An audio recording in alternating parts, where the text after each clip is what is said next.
गीता किसी विशेष व्यक्ति, किसी जाति, वर्ग, पंथ, देश काल या किसी रूढ़िग्रस्त संप्रदाय का ग्रंथ नहीं है, बल्कि यह सार्वलौकिक तथा सार्वकालिक धर्मशास्त्र है। ये प्रत्येक देश, प्रत्येक जाति, प्रत्येक आयु के, प्रत्येक स्त्री पुरुष के लिए, सबके लिए है। सचमुच गीता संपूर्ण मानव जाति का धर्मशास्त्र है और कितने गौरव की बात है कि गीता आपका धर्मशास्त्र है।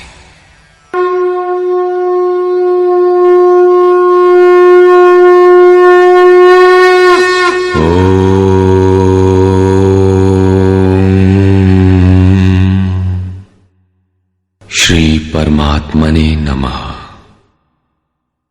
यथार्थ गीता, श्रीमद् भगवत गीता अध्याय 3 में योगेश्वर श्री कृष्ण ने आश्वस्त किया था कि दोष दृष्टि से रहित होकर जो भी मानव श्रद्धा युक्त हो मेरे मत के अनुसार चलेगा, वो कर्मों के बंधन से भली प्रकार छूट जाएगा। कर्म बंधन से मुक्ति दिलाने की क्षमता योग, ज्ञान योग या कर्म योग दोनों में है। योग में ही युद्ध संचार निहित है। प्रस्तुत अध्याय में वे बताते हैं कि इस योग का प्रणेता कौन है, इसका क्रमिक विकास कैसे होता है। अर्जुन, मैंने इस अविनाशी योग को कल्प के आदि में विवस्वान अर्थात सूर्य के प्रति कहा। विवस्वान ने मनु से और मनु ने इक्ष्वाकु से कहा। किसने कहा? मैंने। श्री कृष्ण कौन थे? एक योगी, तत्व स्थित महापुरुष ही इस अविनाशी योग को कल्प के आरंभ में अर्थात भजन के आरंभ में विवस्वान अर्थात जो विवश हैं ऐसे प्राणियों से कहता है, सुरा में संचार कर देता है। यहां सूर्य एक प्रतीक है, क्योंकि सुरा में ही वो परम प्रकाश स्वरूप है और वहीं उसके पाने का विधान है। वास्तविक प्रकाशदाता अर्थात सूर्य वहीं है। ये योग अविनाशी है। योगेश्वर श्री कृष्ण ने कहा था कि इसमें आरंभ का नाश नहीं होता। इस योग का आरंभ भर कर दें तो यह पूर्णत्व दिलाकर ही शांत होता है। शरीर का कल्प औषधियों द्वारा होता है, किंतु आत्मा का भजन से होता है। भजन का आरंभ ही आत्मकल्प का आदि है। यह साधन भजन भी किसी महापुरुष की ही देन है। मोह निशा में अचेत आदिम मानव, जिसमें भजन का कोई संस्कार नहीं है, योग के विषय में जिसने कभी सोचा तक नहीं, ऐसा मनुष्य किसी महापुरुष को देखता है तो उनके दर्शन मात्र से, उनकी वाणी से, टूटी फूटी सेवा और सानिध्य से योग के संस्कार उसमें संचारित हो जाते हैं। गोस्वामी तुलसीदास जी इसी को कहते हैं, जे चितिये प्रभु जिन्ह प्रभु हेरे, ते सब भये परम पद जोगु। योगेश्वर श्री कृष्ण कहते हैं कि ये योग मैंने आरंभ में सूर्य से कहा। चक्षोः सूर्यो अजायत। महापुरुष के दृष्टि निक्षेप मात्र से योग के संस्कार सुरा में प्रसारित हो जाते हैं। स्वयं प्रकाश, स्ववश परमेश्वर का निवास सबके हृदय में है। सुरा अर्थात श्वास के निरोध से ही उसकी प्राप्ति का विधान है। सुरा में संस्कारों का सृजन ही सूर्य के प्रति कहना है। समय आने पर यह संस्कार मन में स्फुरित होगा।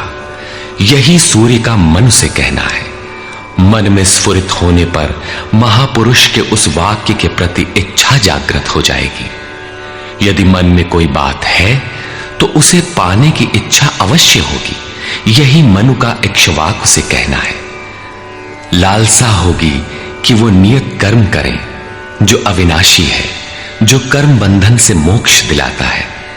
ऐसा है तो किया जाए और आराधना गति पकड़ लेती है। गति पकड़कर ये योग कहां पहुंचाता है, इस पर कहते हैं, इस प्रकार किसी महापुरुष द्वारा संस्कार रहित पुरुषों की सुरा में, सुरा से मन में, मन से इच्छा में और इच्छा तीव्र होकर क्रियात्मक आचरण में ढलकर यह योग क्रमशः उत्थान करते करते राजर्षि श्रेणी तक पहुंच जाता है। उस अवस्था में जाकर विदित होता है।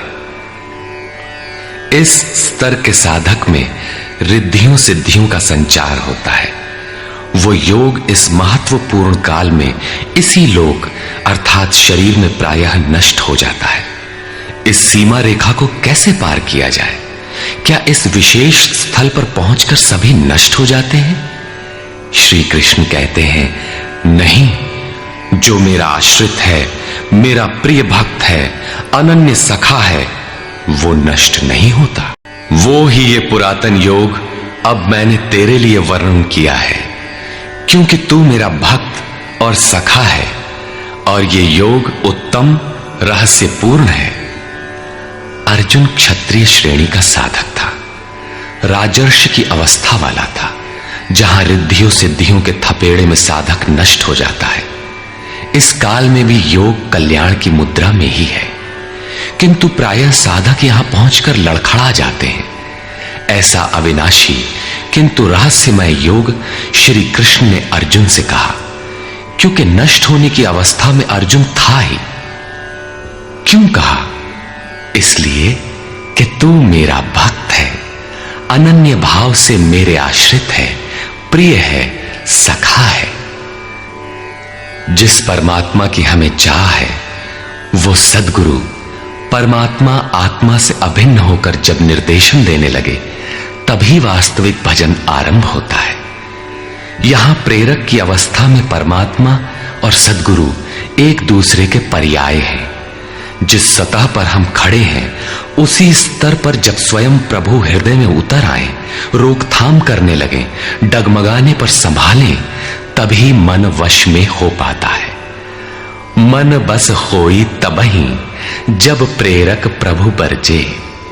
जब तक इष्ट देव रथी होकर आत्मा से अभिन्न होकर प्रेरक के रूप में खड़े नहीं हो जाते, तब तक सही मात्रा में इस पथ में प्रवेश ही नहीं होता। वो साधक प्रत्याशी अवश्य है, लेकिन भजन उसके पास कहां? पूज्य गुरुदेव भगवान कहा करते थे, हो हम कई बार नष्ट होते होते बच गए, भगवान ने ही बचा लिया। भगवान ने ऐसे समझाया, ये कहा। हमने पूछा, महाराज जी, क्या भगवान भी बोलते हैं, बातचीत करते हैं? बोले, हां, हो, भगवान ऐसे बतियावत हैं जैसे हम तुम बतियाई, घंटों बतियाई और क्रम न टूटे। हमें उदासी हुई और आश्चर्य भी कि भगवान कैसे बोलते होंगे, ये तो बड़ी नई बात है।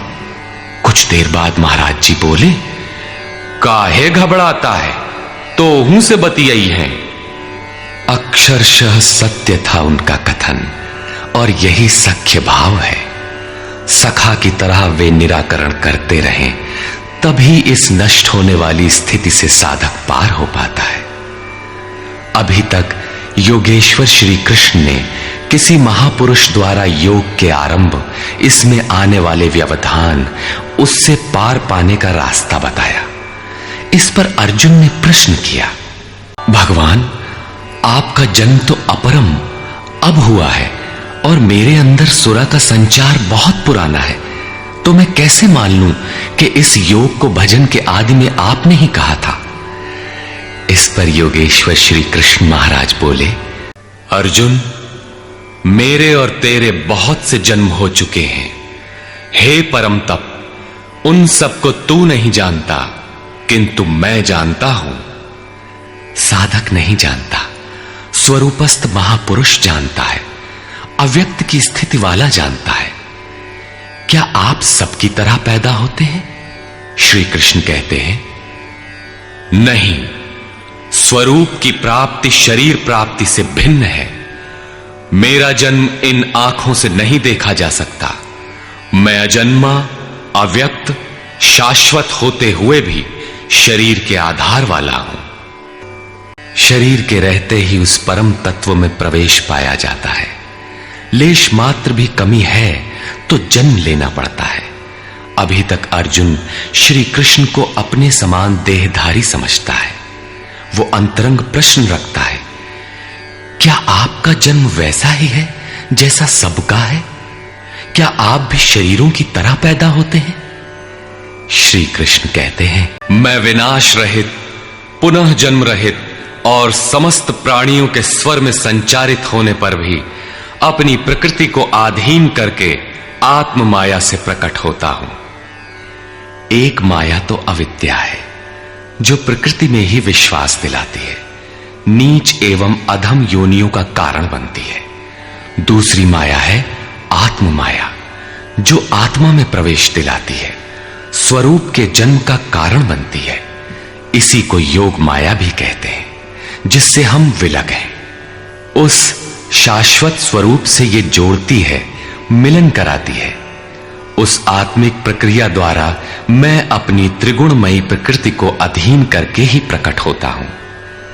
प्रायः लोग कहते हैं कि भगवान का अवतार होगा तो दर्शन कर लेंगे। श्री कृष्ण कहते हैं कि ऐसा कुछ नहीं होता कि कोई दूसरा देख सके। स्वरूप का जन्म पिंड रूप में नहीं होता। श्री कृष्ण कहते हैं, योग साधना द्वारा, आत्म माया द्वारा अपनी त्रिगुणमयी प्रकृति को स्ववश करके मैं क्रमशः प्रकट होता हूं। लेकिन किन परिस्थितियों में? हे अर्जुन, जब जब परम धर्म परमात्मा के लिए हृदय ग्लानि से भर जाता है, जब अधर्म की वृद्धि से भाविक पार पाते नहीं देखता, तब मैं आत्मा को रचने लगता हूं। जब आपका हृदय अनुराग से पूरित हो जाए, उस शाश्वत धर्म के लिए गदगद गिरा नयन बह नीरा की स्थिति आ जाए, जब प्रयत्न करके भी अनुरागी अधर्म का पार नहीं पाता, ऐसी परिस्थिति में मैं अपने स्वरूप को रचता हूं। अर्थात भगवान का आविर्भाव केवल अनुरागी के लिए है और यह अवतार किसी भाग्यवान साधक के अंतराल में होता है। आप प्रकट होकर करते क्या हैं? अर्जुन, साधूनाम परित्राणाय परम साध्य एकमात्र परमात्मा है, जिसे साध लेने पर कुछ भी साधना शेष नहीं रह जाती।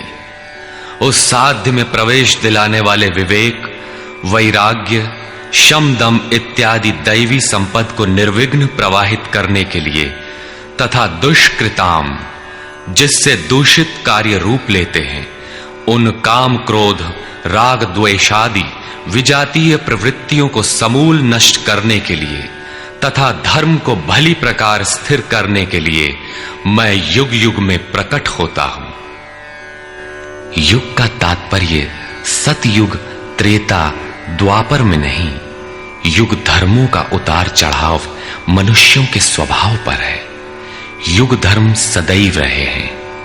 मानस में संकेत है, नित जुग धर्म हो ही सब केरे, हृदय राम माया के प्रेरे। युग धर्म सभी के हृदय में नित्य होते रहते हैं। अविद्या से नहीं, बल्कि विद्या से, राम माया की प्रेरणा से हृदय में होते हैं, जिसे प्रस्तुत श्लोक में आत्म माया कहा गया है। वही है राम माया। हृदय में राम की स्थिति दिला देने वाली, राम से प्रेरित है वो विद्या। कैसे समझा जाए कि अब कौन सा युग कार्य कर रहा है? तो शुद्ध सत्व समता विज्ञाना, कृत प्रभाव प्रसन्न मन जाना। जब हृदय में शुद्ध सत्व गुण ही कार्यरत हो, राजस तथा तामस दोनों गुण शांत हो जाएं, विषमताएं समाप्त हो गई हों, जिसका किसी से द्वेष न हो, विज्ञान हो, अर्थात इष्ट से निर्देशन लेने और उस पर टिकने की क्षमता हो, मन में प्रसन्नता का पूर्ण संचार हो, जब ऐसी योग्यता आ जाए तो सतयुग में प्रवेश मिल गया। इसी प्रकार दो अन्य युगों का वर्णन किया और अंत में तामस बहुत रजो गुण थोरा, कलि प्रभाव विरोध चहु ओरा। तामस गुण भरपूर हो, किंचित राजसी गुण भी उसमें हो, चारों ओर वैर और विरोध हो, तो ऐसा व्यक्ति कलियुगीन है। जब तामसी गुण कार्य करता है तो मनुष्य में आलस्य, निद्रा, प्रमाद का बाहुल्य होता है। वो कर्तव्य जानते हुए भी उसमें प्रवृत्त नहीं हो सकता, निषिद्ध कर्म जानते हुए भी उससे निवृत्ति नहीं हो सकती। इस प्रकार युग धर्मों का उतार चढ़ाव मनुष्यों की आंतरिक योग्यता पर निर्भर है। किसी ने इन योग्यताओं को 4 युग कहा है, तो कोई इन्हें ही 4 वर्ण का नाम देता है, तो कोई इन्हें ही अति उत्तम, उत्तम, मध्यम और निकृष्ट 4 श्रेणी के साधक कहकर संबोधित करता है। प्रत्येक युग में इष्ट साथ देते हैं। हां, उच्च श्रेणी में अनुकूलता की भरपूरता प्रतीत होती है, निम्न युगों में सहयोग क्षीण प्रतीत होता है। संक्षेप में श्री कृष्ण कहते हैं कि साध्य वस्तु दिलाने वाले विवेक, वैराग्य इत्यादि को निर्विघ्न प्रवाहित करने के लिए तथा दूषण के कारक काम, क्रोध, राग, द्वेष इत्यादि का पूर्ण विनाश करने के लिए, परम धर्म परमात्मा में स्थिर रखने के लिए मैं युग युग में अर्थात हर परिस्थिति, हर श्रेणी में प्रकट होता हूं, बशर्ते कि ग्लानि हो। जब तक इष्ट समर्थन न दे तब तक आप समझ ही नहीं सकेंगे कि विकारों का विनाश हुआ अथवा अभी कितना शेष है। प्रवेश से पराकाष्ठा पर्यंत इष्ट हर श्रेणी में, हर योग्यता के साथ रहते हैं। उनका प्राकट्य अनुरागी के हृदय में होता है। भगवान प्रकट हैं तब तो सभी दर्शन करते होंगे। श्री कृष्ण कहते हैं, नहीं अर्जुन, मेरा वो जन्म अर्थात ग्लानि के साथ स्वरूप की रचना तथा मेरा कर्म अर्थात दुष्कृतियों के कारणों का विनाश, साध्य वस्तु को दिलाने वाली क्षमताओं का निर्दोष संचार, धर्म की स्थिरता, ये कर्म और जन्म दिव्य अर्थात अलौकिक है, लौकिक नहीं है। इन चर्म चक्षुओं से उसे देखा नहीं जा सकता, मन बुद्धि से उसे मापा नहीं जा सकता। जब इतना गूढ़ है तो उसे देखता कौन है? केवल यो वेत्ति तत्वतः, केवल तत्वदर्शी ही मेरे इस जन्म और कर्म को देखता है और मेरा साक्षात करके वो पुनर्जन्म को नहीं प्राप्त होता बल्कि मुझे प्राप्त होता है। जब तत्वदर्शी ही भगवान के जन्म और कार्य को देख पाता है तो लोग लाखों की संख्या में भीड़ लगाए क्यों खड़े हैं कि कहीं अवतार होगा तो दर्शन करेंगे? क्या आप तत्वदर्शी हैं? महात्मा वेश में आज भी विविध तरीके से, मुख्यतः महात्मा वेश की आड़ में बहुत से लोग प्रचार करते फिरते हैं कि वे अवतार हैं, या उनके दलाल प्रचार कर देते हैं। लोग भेड़ की तरह अवतार को देखने टूट पड़ते हैं।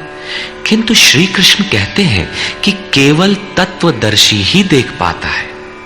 अब तत्वदर्शी किसे कहते हैं? अध्याय 2 में सत असत का निर्णय देते हुए योगेश्वर श्री कृष्ण ने बताया था कि अर्जुन, असत वस्तु का अस्तित्व नहीं है और सत का तीनों कालों में कभी अभाव नहीं है। तो क्या आप ऐसा कहते हैं? बताया उन्होंने, नहीं, तत्वदर्शियों ने इसे देखा, न किसी भाषाविद ने देखा, न किसी समृद्धिशाली ने देखा। यहां पुनः बल देते हैं कि मेरा आविर्भाव तो होता है लेकिन उसे तत्वदर्शी ही देख पाता है। तत्वदर्शी एक प्रश्न है। ऐसा कुछ नहीं कि 5 तत्व हैं, 25 तत्व हैं, इनकी गणना सीख ली और हो गए तत्वदर्शी। श्री कृष्ण ने आगे बताया कि आत्मा ही परम तत्व है। आत्मा परम से संयुक्त होकर परमात्मा हो जाता है। आत्म साक्षात्कार करने वाला ही इस आविर्भाव को समझ पाता है। सिद्ध है कि अवतार किसी विरही अनुरागी के हृदय में होता है। आरंभ में उसे वो समझ नहीं पाता कि हमें कौन संकेत देता है, कौन मार्गदर्शन करता है, किंतु परम तत्व परमात्मा के दर्शन के साथ ही वो देख पाता है, समझ पाता है और फिर शरीर को त्याग कर पुनर्जन्म को प्राप्त नहीं होता। श्री कृष्ण ने कहा कि मेरा जन्म दिव्य है, इसे देखने वाला मुझे प्राप्त होता है। तो लोगों ने उनकी मूर्ति बना ली, पूजा करने लगे, आकाश में कहीं उनके निवास की कल्पना कर ली। ऐसा कुछ नहीं है।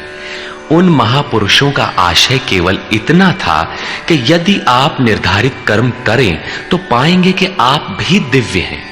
आप जो हो सकते हैं वो मैं हो गया हूं। मैं आपकी संभावना हूं, आपका ही भविष्य हूं।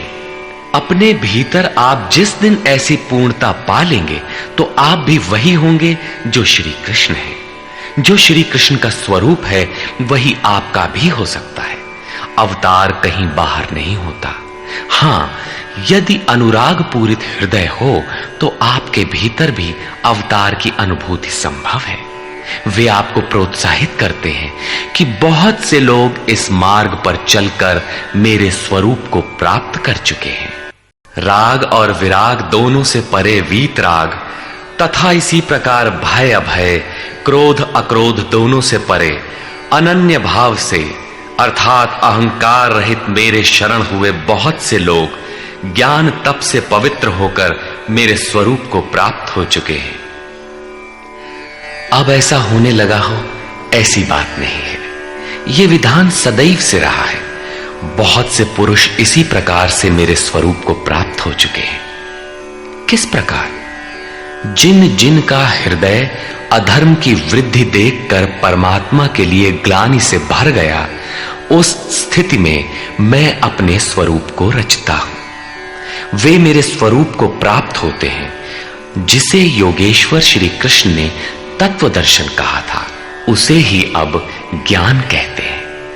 परम तत्व है परमात्मा। उसे प्रत्यक्ष दर्शन के साथ जानना ज्ञान है। ऐसी जानकारी वाले ज्ञानी मेरे स्वरूप को प्राप्त करते हैं। यहां यह प्रश्न पूरा हो गया। अब वे योग्यता के आधार पर भजने वालों का श्रेणी विभाजन करते हैं। पार्थ, जो मुझे जितनी लगन से जैसा भजते हैं मैं भी उनको वैसा ही भजता हूं, उतनी ही मात्रा में सहयोग देता हूं। साधक की श्रद्धा ही कृपा बनकर उसे मिलती है। इस रहस्य को जानकर सुधीजन संपूर्ण भाव से मेरे मार्ग के अनुसार ही बरतते हैं।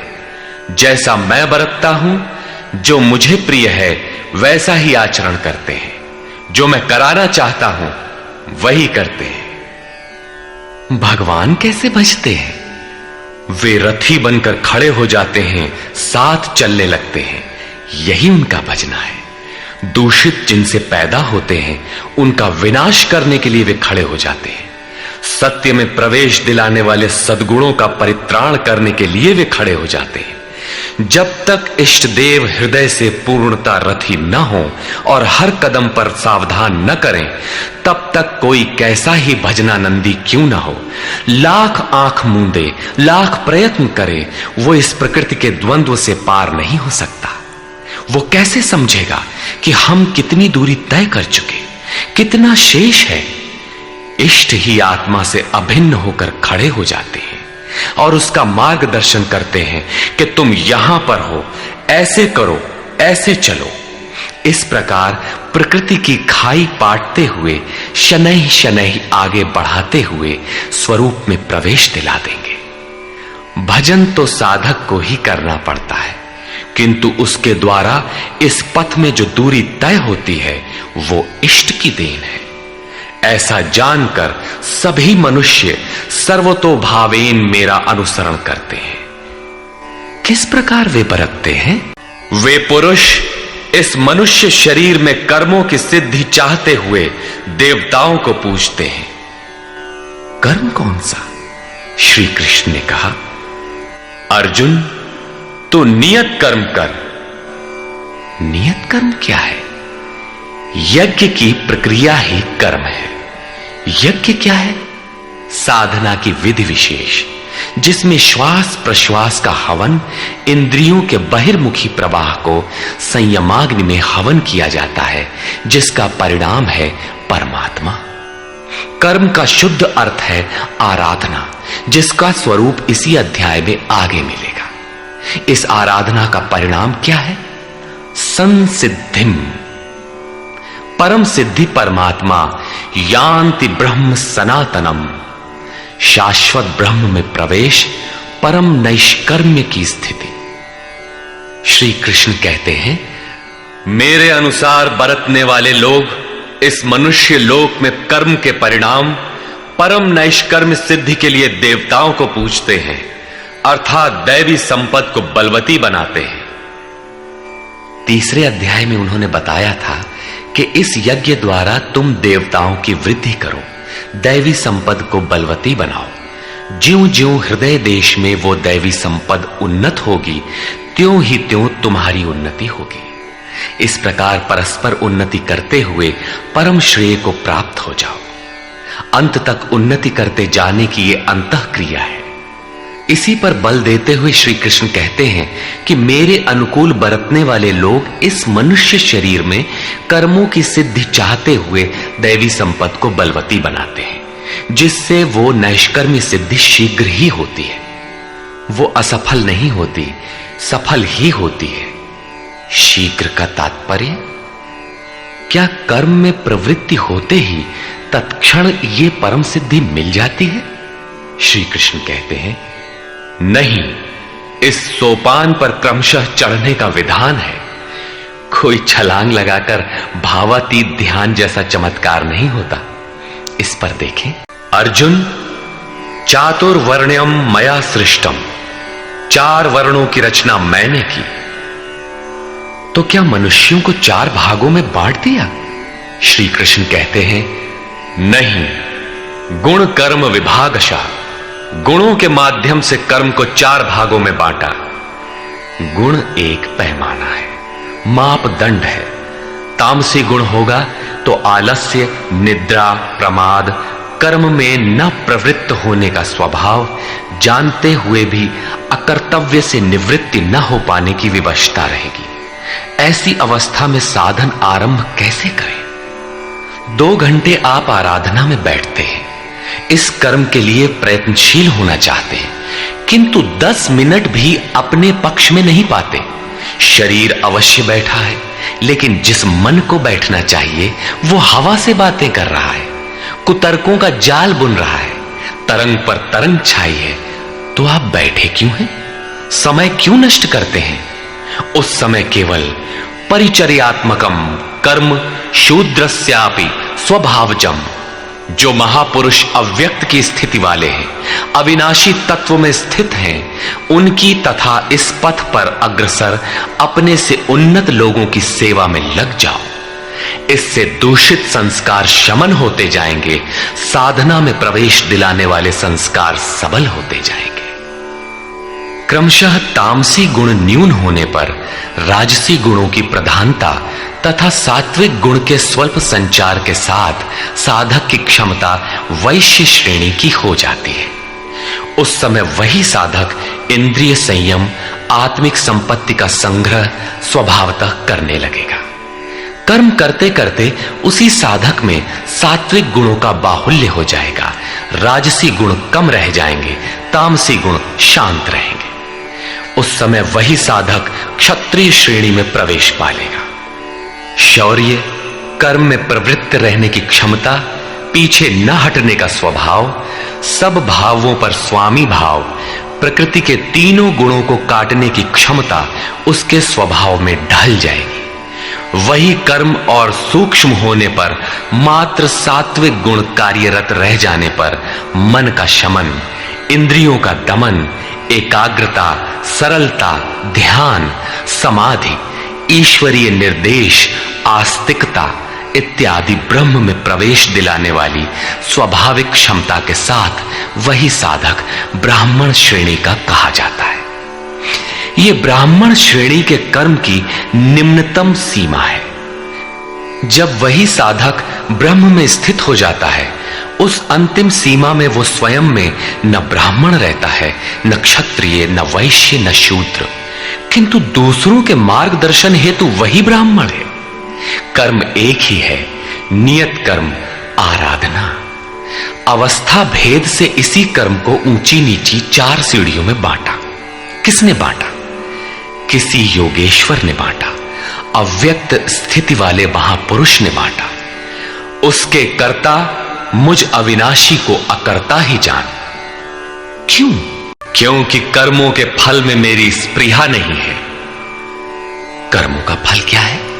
श्री कृष्ण ने पीछे बताया था कि यज्ञ जिससे पूरा होता है उस क्रिया का नाम कर्म है, और पूर्ति काल में यज्ञ जिसकी रचना करता है उस ज्ञानामृत को पान करने वाला शाश्वत सनातन ब्रह्म में प्रवेश पा लेता है। कर्म का परिणाम है परमात्मा। उस परमात्मा की चाह भी अब मुझे नहीं है, क्योंकि वो मुझसे भिन्न नहीं है। मैं अव्यक्त स्वरूप हूं, उसी की स्थिति वाला हूं। अब आगे कोई सत्ता नहीं जिसके लिए इस कार्य पर स्नेह रखूं। इसलिए कर्म मुझे लिपायमान नहीं करते, और इसी स्तर से जो भी मुझे जानता है, अर्थात जो कर्मों के परिणाम परमात्मा को प्राप्त कर लेता है, उसे भी कर्म नहीं बांधते। जैसे श्री कृष्ण, वैसे उस स्तर से जानने वाला महापुरुष। अर्जुन, पहले होने वाले मोक्ष की इच्छा वाले पुरुषों द्वारा भी यही जानकर कर्म किया गया। क्या जानकर? यही कि जब कर्मों का परिणाम परमात्मा भिन्न न रह जाए, कर्मों के परिणाम परमात्मा की स्पृहा न रह जाने पर उस पुरुष को कर्म नहीं बांधते। श्री कृष्ण इसी स्थिति वाले हैं, इसलिए वे कर्म से लिपायमान नहीं होते, और उसी स्तर से हम जान लेंगे तो हमें भी कर्म नहीं बांधेगा। जैसा श्री कृष्ण, ठीक उसी स्तर से जो भी जान लेगा, वैसा ही वो पुरुष भी कर्म बंधन से मुक्त हो जाएगा। अब श्री कृष्ण भगवान, महात्मा, अव्यक्त, योगेश्वर या महायोगेश्वर जो भी रहे हों, वो स्वरूप सबके लिए है। यही समझकर पहले के मुमुक्षु पुरुषों ने, मोक्ष की इच्छा वाले पुरुषों ने कर्म पर कदम रखा। इसलिए अर्जुन, तू भी पूर्वजों द्वारा सदा से किए हुए इसी कर्म को कर। यही कल्याण का एकमात्र मार्ग है। अभी तक योगेश्वर श्री कृष्ण ने कर्म करने पर बल दिया, किंतु यह स्पष्ट नहीं किया कि कर्म क्या है। अध्याय 2 में उन्होंने कर्म का नाम मात्र लिया कि अब इसी को तू निष्काम कर्म के विषय में सुन। उसकी विशेषताओं का वर्णन किया कि यह जन्म मरण के महान भय से रक्षा करता है।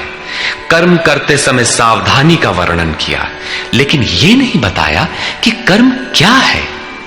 अध्याय 3 में उन्होंने कहा कि ज्ञान मार्ग अच्छा लगे या निष्काम कर्म योग, कर्म तो करना ही पड़ेगा।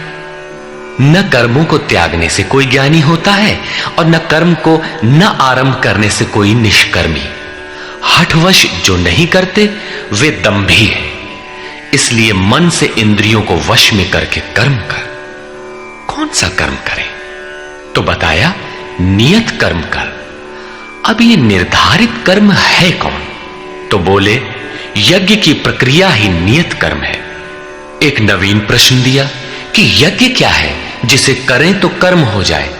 वहां भी यज्ञ की उत्पत्ति बताई, उसकी विशेषताओं का वर्णन किया, किंतु यज्ञ नहीं बताया जिससे कर्म को समझा जा सके। अभी तक यह स्पष्ट नहीं हुआ कि कर्म क्या है। अब कहते हैं कि अर्जुन, कर्म क्या है, अकर्म क्या है, इस विषय में बड़े बड़े विद्वान भी मोहित हैं। उसे भली प्रकार समझ लेना चाहिए। कर्म क्या है और अकर्म क्या है, इस विषय में बुद्धिमान पुरुष भी मोहित हैं। इसलिए मैं वो कर्म तेरे लिए अच्छी तरह से कहूंगा जिसे जानकर तू अशुभात मोक्ष से, अशुभ अर्थात संसार बंधन से भली प्रकार छूट जाएगा। कर्म कोई ऐसी वस्तु है जो संसार बंधन से मुक्ति दिलाती है। इसी कर्म को जानने के लिए श्री कृष्ण पुनः बल देते हैं। कर्म का स्वरूप भी जानना चाहिए, अकर्म का स्वरूप भी समझना चाहिए, और विकर्म अर्थात विकल्प शून्य विशेष कर्म जो आप्त पुरुषों द्वारा होता है उसे भी जानना चाहिए, क्योंकि कर्म की गति गहन है। कतिपय लोगों ने विकर्म का अर्थ निषिद्ध कर्म, मन लगाकर किया गया कर्म इत्यादि किया है। वस्तुतः यहां वि उपसर्ग विशिष्टता का द्योतक है। प्राप्ति के पश्चात महापुरुषों के कर्म विकल्प शून्य होते हैं। आत्मस्थित, आत्मतृप्त, आत्मकाम महापुरुषों को न तो कर्म करने से कोई लाभ है और न छोड़ने से कोई हानि ही है। फिर भी वे पीछे वालों के हित के लिए कर्म करते हैं। ऐसा कर्म विकल्प शून्य है, विशुद्ध है, और यही कर्म विकर्म कहलाता है। उदाहरणार्थ, गीता में जहां भी किसी कार्य में वि उपसर्ग लगा है, उसकी विशेषता का द्योतक है, निष्कृष्टता का नहीं। यथा योग युक्तो विशुद्धात्मा विजितात्मा जितेंद्रिय। अभी आपने विकर्म देखा, रहा कर्म और अकर्म, जिसे अगले श्लोक में समझने का प्रयास करें। यदि यहां कर्म अकर्म का विभाजन नहीं समझ सके तो कभी नहीं समझ सकेंगे। जो पुरुष कर्म में अकर्म देखे, कर्म माने आराधना, अर्थात आराधना करे, और यह भी समझे कि करने वाला मैं नहीं हूं, बल्कि गुणों की अवस्था ही चिंतन में हमें नियुक्त करता है, मैं इष्ट द्वारा संचालित हूं, ऐसा देखे, और जब इस प्रकार अकर्म देखने की क्षमता आ जाए और धारावाहिक रूप से कर्म होता रहे, तभी समझना चाहिए कि कर्म सही दिशा में हो रहा है।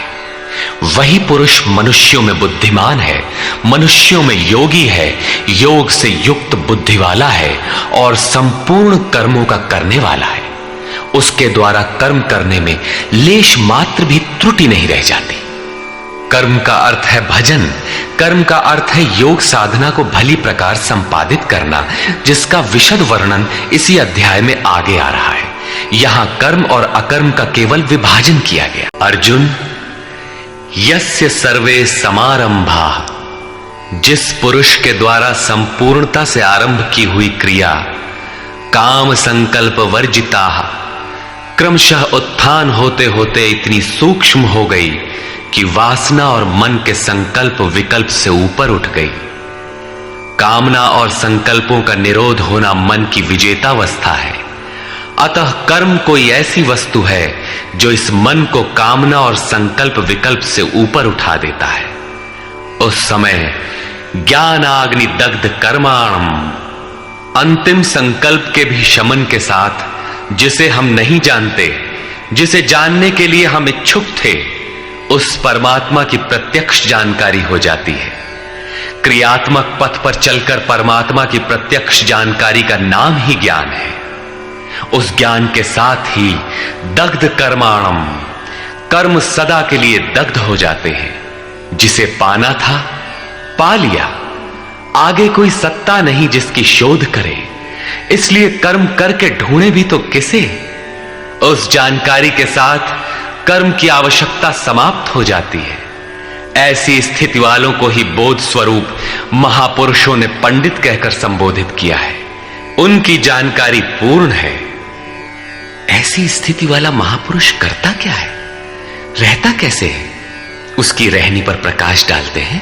अर्जुन, वह पुरुष सांसारिक आश्रय से रहित होकर नित्य वस्तु परमात्मा में ही तृप्त रहकर कर्मों के फल परमात्मा की आसक्ति को भी त्याग कर कर्म में अच्छी प्रकार बरतता हुआ भी कुछ नहीं करता। जिसने अंतःकरण और शरीर को जीत लिया है, भोगों की संपूर्ण सामग्री जिसने त्याग दी है, ऐसे आशा रहित पुरुष का शरीर केवल कर्म करता दिखाई भर पड़ता है। वस्तुतः वो करता धरता कुछ नहीं, इसलिए पाप को प्राप्त नहीं होता।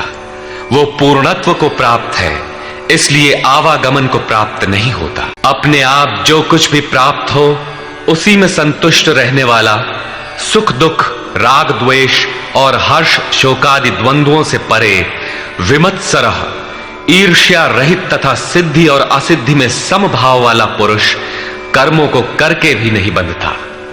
सिद्धि अर्थात जिसे पाना था वो अब भिन्न नहीं है और वो कभी विलग भी नहीं होगा, इसलिए असिद्धि का भी भय नहीं है। इस प्रकार सिद्धि और असिद्धि में समभाव वाला पुरुष कर्म करके भी नहीं बंधता। कौन सा कर्म वो करता है? वही नियत कर्म, यज्ञ की प्रक्रिया। इसी को दोहराते हुए कहते हैं, अर्जुन, यज्ञायाचरतः कर्म, यज्ञ का आचरण ही कर्म है और साक्षात्कार का नाम ही ज्ञान है।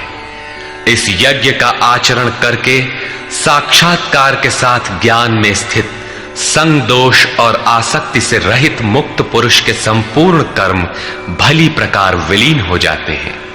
वे कर्म कोई परिणाम उत्पन्न नहीं कर पाते, क्योंकि कर्मों का फल परमात्मा उनसे भिन्न नहीं रह गया।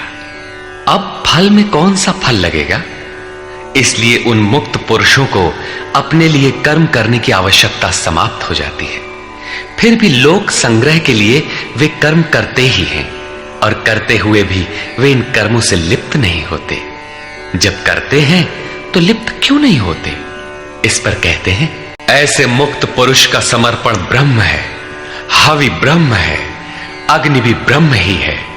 अर्थात ब्रह्म रूप अग्नि में ब्रह्म रूपी कर्ता द्वारा जो हवन किया जाता है वो भी ब्रह्म है।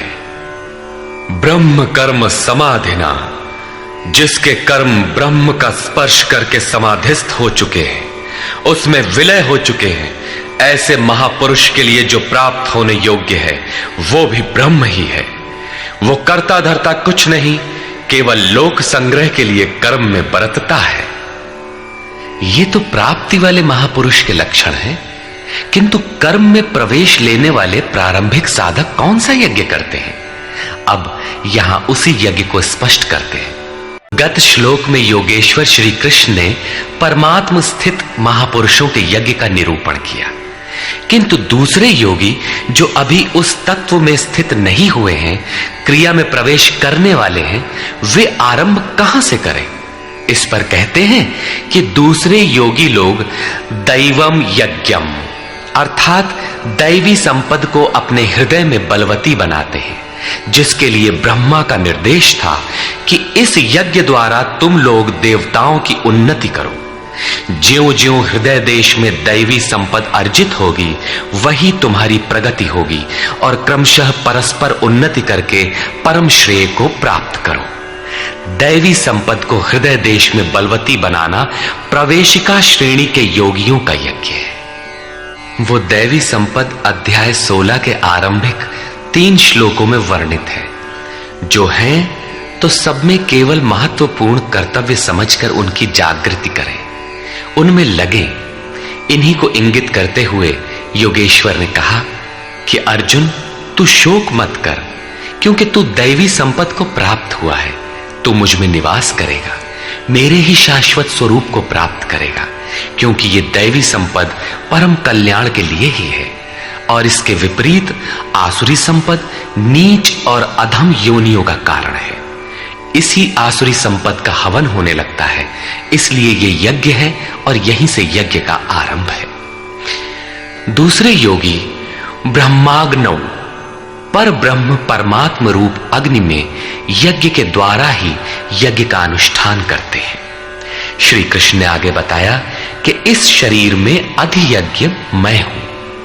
यज्ञों का अधिष्ठाता अर्थात यज्ञ जिसमें विलय होते हैं वो पुरुष मैं हूं। श्री कृष्ण एक योगी थे, सद्गुरु थे।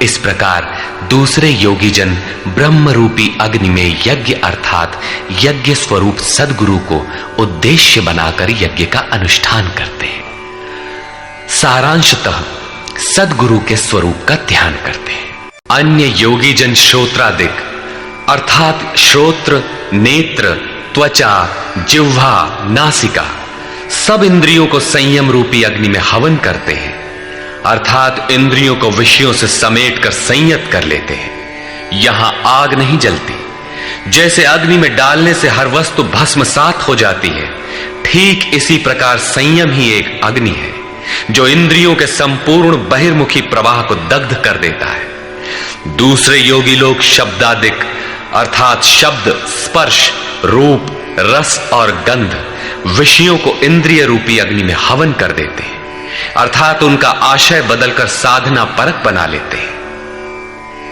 साधक को संसार में रहकर ही तो भजन करना है।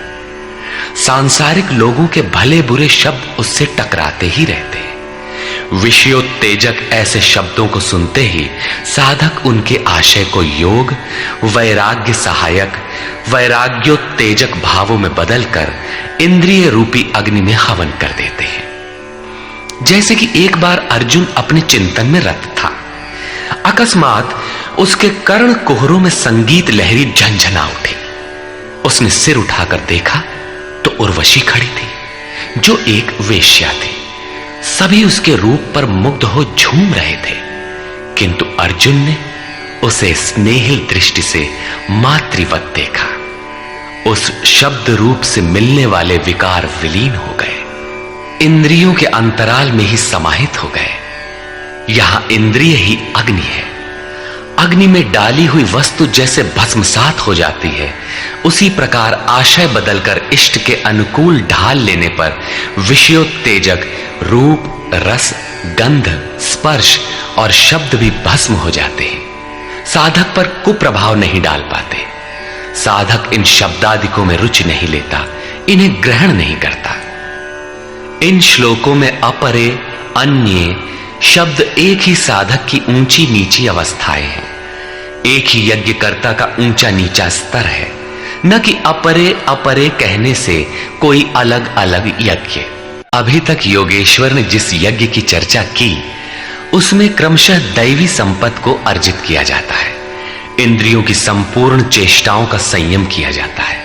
बलात् विषयोत्तेजक शब्दादिकों के टकराने पर भी उनका आशय बदलकर उनसे बचा जाता है। इससे उन्नत अवस्था होने पर दूसरे योगी जन संपूर्ण इंद्रियों की चेष्टाओं तथा प्राण के व्यापार को साक्षात्कार सहित ज्ञान से प्रकाशित परमात्म स्थिति रूपी योगाग्नि में हवन करते हैं। जब संयम की पकड़ आत्मा के साथ तद्रूप हो जाती है, प्राण और इंद्रियों का व्यापार भी शांत हो जाता है, उस समय विषयों को उद्दीप्त करने वाली और इष्ट में प्रवृत्ति दिलाने वाली दोनों धाराएं आत्मसात हो जाती हैं। परमात्मा में स्थिति मिल जाती है, यज्ञ का परिणाम निकल आता है। यह है यज्ञ की पराकाष्ठा। जिस परमात्मा को पाना था उसी में स्थिति आ गई, तो शेष क्या रहा? पुनः योगेश्वर श्री कृष्ण यज्ञ को भली प्रकार समझाते हैं। अनेक लोग द्रव्य यज्ञ करते हैं, अर्थात आत्मपथ में महापुरुषों की सेवा में पत्र पुष्प अर्पण करते हैं। वे समर्पण के साथ महापुरुषों की सेवा में द्रव्य लगाते हैं। श्री कृष्ण आगे कहते हैं कि भक्ति भाव से पत्र पुष्प फल जल जो कुछ भी मुझे देता है उसे मैं खाता हूं और उसका परम कल्याण सृजन करने वाला होता हूं। यह भी यज्ञ ही है। हर आत्मा की सेवा करना, भूले हुए को आत्म पथ पर लाना द्रव्य यज्ञ है, क्योंकि प्राकृतिक संस्कारों को जलाने में समर्थ हैं। इसी प्रकार कई पुरुष तपोयज्ञ, स्वधर्म पालन में इंद्रियों को तपाते हैं, अर्थात स्वभाव से उत्पन्न क्षमता के अनुसार यज्ञ की निम्न और उन्नत अवस्थाओं के बीच तपते हैं। इसी पथ की अल्पज्ञता में पहली श्रेणी का साधक शूद्र परिचर्या द्वारा, वैश्य दैवी संपद के संग्रह द्वारा, क्षत्रिय काम क्रोधादि के उन्मूलन द्वारा और ब्राह्मण ब्रह्म में प्रवेश की योग्यता के स्तर से इंद्रियों को तपाता है। सबको एक जैसा परिश्रम करना पड़ता है। वास्तव में यज्ञ एक ही है, अवस्था के अनुसार ऊंची नीची श्रेणियां गुजरती जाती है। पूज्य महाराज जी कहते थे, मन सहित इंद्रियों और शरीर को लक्ष्य के अनुरूप तपाना ही तप कहलाता है। ये लक्ष्य से दूर भागेंगे, इन्हें समेट कर उधर ही लगाओ। अनेक पुरुष योग यज्ञ का आचरण करते हैं। प्रकृति में भटकती हुई आत्मा का प्रकृति से परे परमात्मा से मिलन का नाम योग है। योग की परिभाषा अध्याय 6/23 में दृष्टव्य है। सामान्यतः दो वस्तुओं का मिलन योग कहलाता है। कागज से कलम मिल गया, थाली और मेज मिल गए तो क्या योग हो गया? नहीं, ये तो पंचभूतों से निर्मित पदार्थ है, एक ही है, दो कहां? दो प्रकृति और पुरुष हैं। प्रकृति में स्थित आत्मा अपने ही शाश्वत रूप परमात्मा में प्रवेश पा जाता है, तो प्रकृति पुरुष में विलीन हो जाती है। यही योग है। अतः अनेक पुरुष इस मिलन में सहायक शम, दम इत्यादि नियमों का भली प्रकार आचरण करते हैं। योग यज्ञ करने वाले तथा अहिंसादि तीक्ष्ण व्रतों से युक्त यत्नशील पुरुष स्वाध्याय ज्ञान यज्ञाश्च, स्वयं का अध्ययन, स्वरूप का अध्ययन करने वाले ज्ञान यज्ञ के करता है। यहां योग के अंगों अर्थात यम, नियम, आसन, प्राणायाम, प्रत्याहार, धारणा, ध्यान और समाधि, इनको अहिंसादि तीक्ष्ण व्रतों से निर्दिष्ट किया गया है। अनेक लोग स्वाध्याय करते हैं। पुस्तक पढ़ना तो स्वाध्याय का आरंभिक स्तर मात्र है। विशुद्ध स्वाध्याय है स्वयं का अध्ययन, जिससे स्वस्वरूप की उपलब्धि होती है, जिसका परिणाम है ज्ञान अर्थात साक्षात्कार। यज्ञ का अगला चरण बताते हैं। बहुत से योगी अपान वायु में प्राण वायु का हवन करते हैं और उसी प्रकार प्राण वायु में अपान वायु का हवन करते हैं। इससे सूक्ष्म अवस्था हो जाने पर अन्य योगी जन प्राण और अपान दोनों की गति रोककर प्राणायाम के परायण हो जाते हैं। जिसे श्री कृष्ण प्राणापान कहते हैं, उसी को महात्मा बुद्ध अनापान कहते हैं। इसी को उन्होंने श्वास प्रश्वास भी कहा है। प्राण वो श्वास है जिसे आप भीतर खींचते हैं और अपान वो श्वास है जिसे आप बाहर छोड़ते हैं। योगियों की अनुभूति है कि आप श्वास के साथ बाह्य वायुमंडल के संकल्प भी ग्रहण करते हैं और प्रश्वास में इसी प्रकार आंतरिक भले बुरे चिंतन की लहर फेंकते रहते हैं। बाह्य किसी संकल्प का ग्रहण न करना प्राण का हवन है तथा भीतर संकल्पों को न उठने देना अपान का हवन है। न भीतर से किसी संकल्प का स्फुरण हो और न ही बाह्य दुनिया में चलने वाले चिंतन अंदर क्षोभ उत्पन्न कर पाए। इस प्रकार प्राण और अपान दोनों की गति सम हो जाने पर प्राणों का याम अर्थात निरोध हो जाता है। यही प्राणायाम है। ये मन की विजितावस्था है। प्राणों का रुकना और मन का रुकना एक ही बात है। प्रत्येक महापुरुष ने इस प्रकरण को लिया है। वेदों में इसका उल्लेख है। चत्वारि वाक पारमिता पदानि। इसी को पूज्य महाराज जी कहा करते थे। हो, एक ही नाम को 4 श्रेणियों से जपा जाता है। बैखरी, मध्यमा, पश्यंती और परा। बैखरी उसे कहते हैं जो व्यक्त हो जाए। नाम का इस प्रकार उच्चारण हो कि आप सुने और बाहर कोई बैठा हो तो उसे भी सुनाई पड़े। मध्यमा अर्थात मध्यम स्वर में जप, जिसे केवल आप ही सुने, बगल में बैठा हुआ व्यक्ति भी उस उच्चारण को सुन न सके। ये उच्चारण कंठ से होता है। धीरे धीरे नाम की धुन बन जाती है, डोर लग जाती है। साधना और सूक्ष्म हो जाने पर पश्यंती अर्थात नाम देखने की अवस्था आ जाती है। फिर नाम को जपा नहीं जाता, यही नाम श्वास में ढल जाता है। मन को दृष्टा बनाकर खड़ा कर दें, देखते बर रहे कि सांस कहती क्या है, सांस आती है कब, बाहर निकलती है कब, कहती है क्या। महापुरुषों का कहना है कि यह सांस नाम के सिवाय और कुछ कहती ही नहीं। साधक नाम का जप नहीं करता, केवल उससे उठने वाली धुन को सुनता है, सांस को देखता भर है, इसलिए इसे पश्यंती कहते हैं।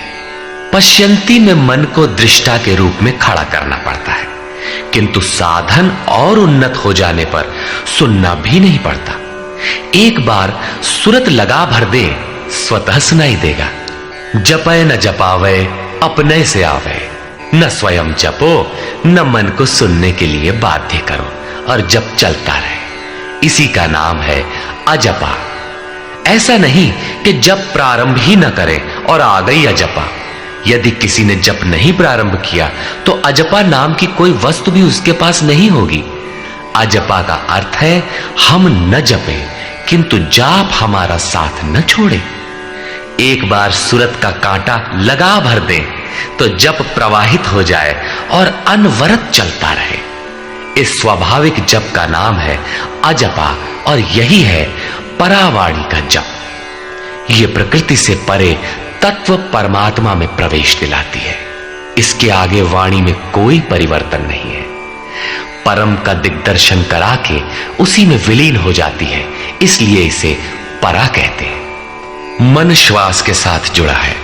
जब श्वास पर दृष्टि है, श्वास में नाम ढल चुका है, भीतर से न तो किसी संकल्प का उत्थान है और न बाह्य वायुमंडल के संकल्प भीतर प्रवेश कर पाते हैं। यही मन पर विजय की अवस्था है। इसी के साथ यज्ञ का परिणाम निकल आता है। दूसरे नियमित आहार करने वाले प्राण को प्राणों में ही हवन करते हैं। पूज्य महाराज जी कहा करते थे कि योगी का आहार दृढ़, आसन दृढ़ और निद्रा दृढ़ होनी चाहिए। आहार विहार पर नियंत्रण बहुत आवश्यक है। ऐसे अनेक योगी प्राण को प्राण में ही हवन कर देते हैं, अर्थात श्वास लेने पर ही ध्यान केंद्रित रखते हैं, प्रश्वास पर ध्यान नहीं देते। सांस आई तो सुना ओम, पुनः सांस आई तो ओम सुनते रहें। इस प्रकार यज्ञों द्वारा नष्ट पाप वाले ये सभी पुरुष यज्ञ के जानकार हैं।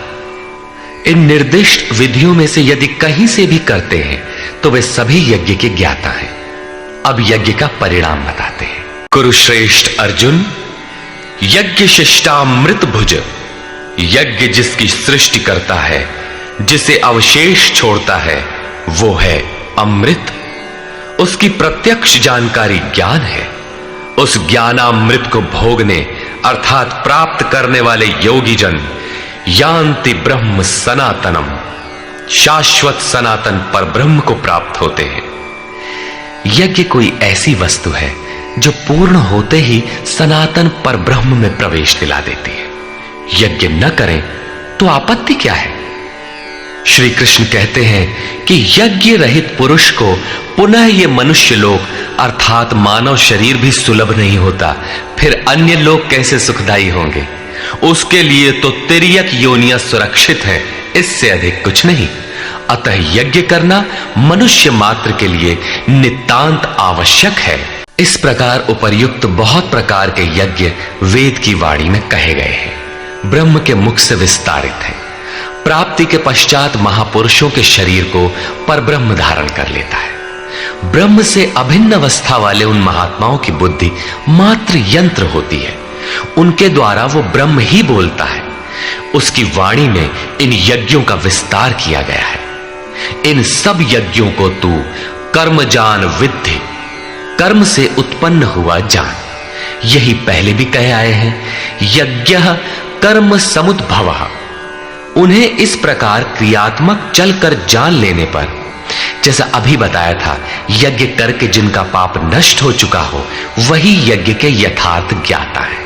अतः अर्जुन, तू विमोक्ष्य से संसार बंधन से पूर्णतः छूट जाएगा। यहां योगेश्वर ने कर्म को स्पष्ट कर दिया। वो हरकत कर्म है जिससे उपर्युक्त यज्ञ पूर्ण होते हैं। अब यदि दैवी संपत्ति का अर्जन, सद्गुरु का ध्यान, इंद्रियों का संयम, श्वास का प्रश्वास में हवन, प्रश्वास का श्वास में हवन, प्राण अपान की गति का निरोध खेती करने से होता हो, व्यापार नौकरी या राजनीति करने से होता हो, तो आप करिए। यज्ञ तो ऐसी क्रिया है जो पूर्ण होते ही तत्क्षण परब्रह्म में प्रवेश दिला देती है।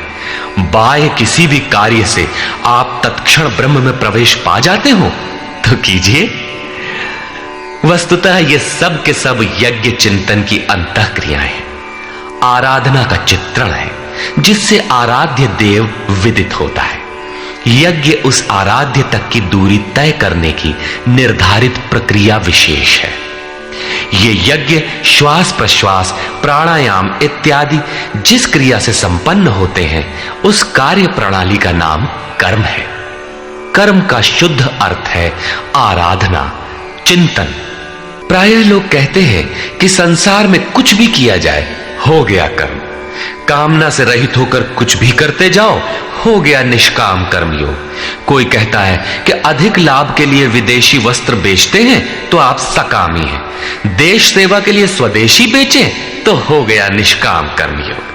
निष्ठापूर्वक नौकरी करें, हानि लाभ की चिंता से मुक्त होकर व्यापार करें, हो गया निष्काम कर्मयोग।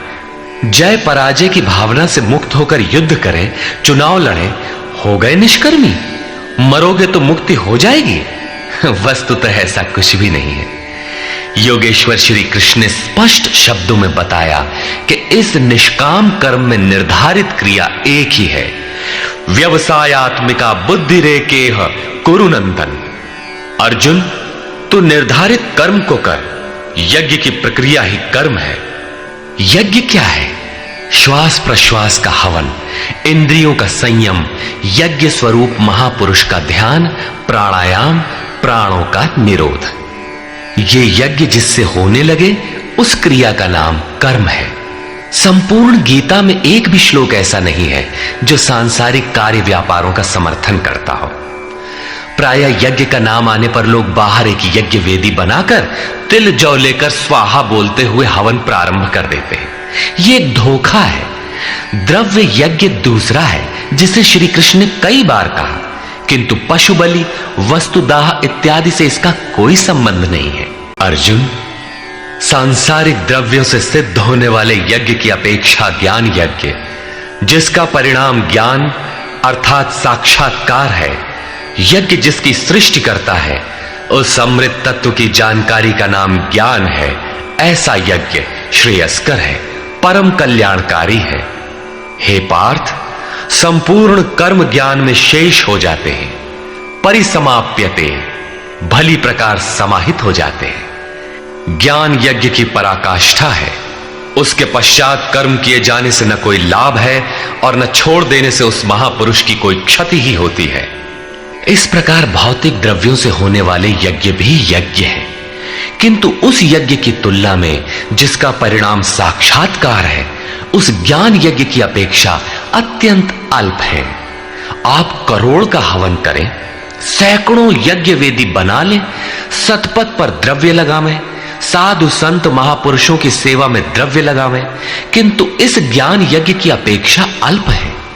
वस्तुतः यज्ञ श्वास प्रश्वास का है, इंद्रियों के संयम का है, मन के निरोध का है, जैसा श्री कृष्ण अभी बता आए। इस यज्ञ को प्राप्त कहां किया जाए, उसकी विधि कहां से सीखे?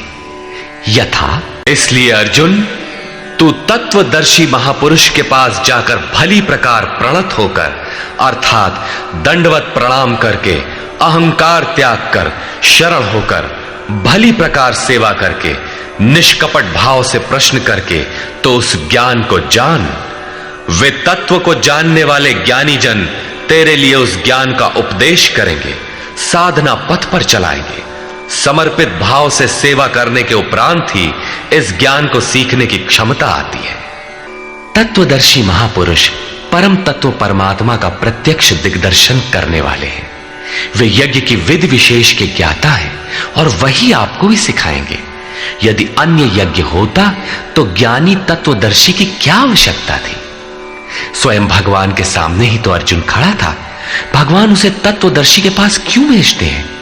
वस्तुतः श्री कृष्ण एक योगी थे।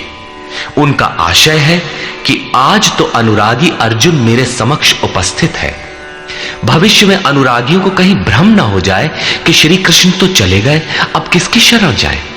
इसलिए उन्होंने स्पष्ट किया कि तत्वदर्शी के पास जाओ, वे ज्ञानी जन तुझे उपदेश देंगे और उस ज्ञान को उनके द्वारा समझकर तू इस प्रकार फिर कभी मोह को प्राप्त नहीं होगा। उनसे दी गई जानकारी के द्वारा उस पर चलते हुए तू अपनी आत्मा के अंतर्गत संपूर्ण भूतों को देखेगा, अर्थात सभी प्राणियों में इसी आत्मा का प्रसार देखेगा। जब सर्वत्र एक ही आत्मा के प्रसार को देखने की क्षमता आ जाएगी, उसके पश्चात तू मुझ में प्रवेश करेगा। अतः उस परमात्मा को पाने का साधन तत्व स्थित महापुरुष के द्वारा है। ज्ञान के संबंध में, धर्म और शाश्वत सत्य के संबंध में श्री कृष्ण के अनुसार किसी तत्वदर्शी से ही पूछने का विधान है। यदि तू सब पापियों से भी अधिक पाप करने वाला है, तब भी ज्ञान रूपी नौका द्वारा सभी पापों से निसंदेह भली प्रकार तर जाएगा। इसका आशय आप ये न लगा ले कि अधिक से अधिक पाप करके कभी भी तर जाएंगे। श्री कृष्ण का आशय मात्र यही है कि कहीं आप भ्रम में न रहे कि हम तो बड़े पापी हैं, हमसे पार नहीं लगेगा। ऐसी कोई गुंजाइश न निकाल लें। इसलिए श्री कृष्ण प्रोत्साहन और आश्वासन देते हैं कि सब पापियों के पापों के समूह से भी अधिक पाप करने वाला हो, फिर भी तत्वदर्शियों से प्राप्त ज्ञान रूपी नौका द्वारा तो निसंदेह संपूर्ण पापों को अच्छी प्रकार पार कर जाएगा। किस प्रकार? अर्जुन, जिस प्रकार प्रज्वलित अग्नि ईंधन को भस्म कर देता है, ठीक उसी प्रकार ज्ञान रूपी अग्नि संपूर्ण कर्मों को भस्म कर देता है। यह ज्ञान की प्रवेशिका नहीं है जहां से यज्ञ में प्रवेश मिलता है, वरन यह ज्ञान अर्थात साक्षात्कार की पराकाष्ठा का चित्रण है, जिसमें पहले विजातीय कर्म भस्म होते हैं और फिर प्राप्ति के साथ चिंतन कर्म भी उसी में विलय हो जाते हैं। जिसे पाना था पा लिया, अब आगे चिंतन कर किसे ढूंढे? ऐसा साक्षात्कार वाला ज्ञानी संपूर्ण शुभाशुभ कर्मों का अंत कर लेगा। वो साक्षात्कार होगा कहां? बाहर होगा अथवा भीतर? इस पर कहते हैं, इस संसार में ज्ञान के समान पवित्र करने वाला निसंदेह कुछ भी नहीं है। उस ज्ञान अर्थात साक्षात्कार को तू स्वयं, दूसरा नहीं, योग की परिपक्व अवस्था में, आरंभ में नहीं, अपनी आत्मा के अंतर्गत हृदय देश में ही अनुभव करेगा, बाहर नहीं। इस ज्ञान के लिए कौन सी योग्यताएं अपेक्षित हैं? योगेश्वर के ही शब्दों में, श्रद्धावान, तत्पर तथा संयतेंद्रिय पुरुष ही ज्ञान प्राप्त कर पाता है। भावपूर्वक जिज्ञासा नहीं है तो तत्वदर्शी की शरण जाने पर भी ज्ञान नहीं प्राप्त होता। केवल श्रद्धा ही पर्याप्त नहीं है, श्रद्धावान शिथिल प्रयत्न भी हो सकता है। अतः महापुरुष द्वारा निर्दिष्ट पथ पर तत्परता से अग्रसर होने की लगन आवश्यक है। इसके साथ ही संपूर्ण इंद्रियों का संयम अनिवार्य है। जो वासनाओं से विरत नहीं है उसके लिए साक्षात्कार अर्थात ज्ञान की प्राप्ति कठिन है। केवल श्रद्धावान आचरणरत संयतेंद्रिय पुरुष ही ज्ञान प्राप्त करता है। ज्ञान को प्राप्त कर वो तत्क्षण परम शांति को प्राप्त हो जाता है, जिसके पश्चात कुछ भी पाना शेष नहीं रहता। और जहां श्रद्धा नहीं है, अज्ञानी जो यज्ञ के विधि विशेष से अनभिज्ञ है एवं श्रद्धा रहित तथा संशय युक्त पुरुष इस परमार्थ पथ से भ्रष्ट हो जाता है। उनमें भी संशय युक्त पुरुष के लिए न तो सुख है, न पुनः मनुष्य शरीर है और न परमात्मा ही। अतः तत्वदर्शी महापुरुष के पास जाकर इस पथ के संशयों का निवारण कर लेना चाहिए, अन्यथा वे वस्तु का परिचय कभी नहीं पाएंगे। फिर पाता कौन है? जिसके कर्म योग द्वारा भगवान में समाहित हो चुके हैं, जिसका संपूर्ण संशय परमात्मा की प्रत्यक्ष जानकारी द्वारा नष्ट हो गया है। परमात्मा से संयुक्त ऐसे पुरुष को कर्म नहीं बांधते। योग के द्वारा ही कर्मों का शमन होगा, ज्ञान से ही संशय नष्ट होगा। इसीलिए श्री कृष्ण कहते हैं, इसलिए भरतवंशी अर्जुन, तू योग में स्थित हो और अज्ञान से उत्पन्न हुए हृदय में स्थित अपने संशय को ज्ञान रूपी तलवार से काट, युद्ध के लिए खड़ा हो। जब साक्षात्कार में बाधक संशय शत्रु मन के भीतर है तो बाहर कोई किसी से क्यों लड़ेगा? वस्तुतः जब आप चिंतन पथ पर अग्रसर होते हैं तब संशय से उत्पन्न बाह्य प्रवृत्तियां बाधा के रूप में स्वाभाविक है। ये शत्रु के रूप में भयंकर आक्रमण करती है। संयम के साथ यज्ञ की विधि विशेष का आचरण करते हुए इन विकारों का पार पाना ही युद्ध है, जिसका परिणाम परम शांति है। यही अंतिम विजय है, जिसके पीछे हार नहीं है। निष्कर्ष, इस अध्याय के आरंभ में योगेश्वर श्री कृष्ण ने कहा कि इस योग को आरंभ में मैंने सूर्य के प्रति कहा, सूर्य ने मनु से और मनु ने इक्ष्वाकु के प्रति कहा और उनसे राजर्षियों ने जाना। मैंने अथवा अव्यक्त स्थिति वाले ने कहा।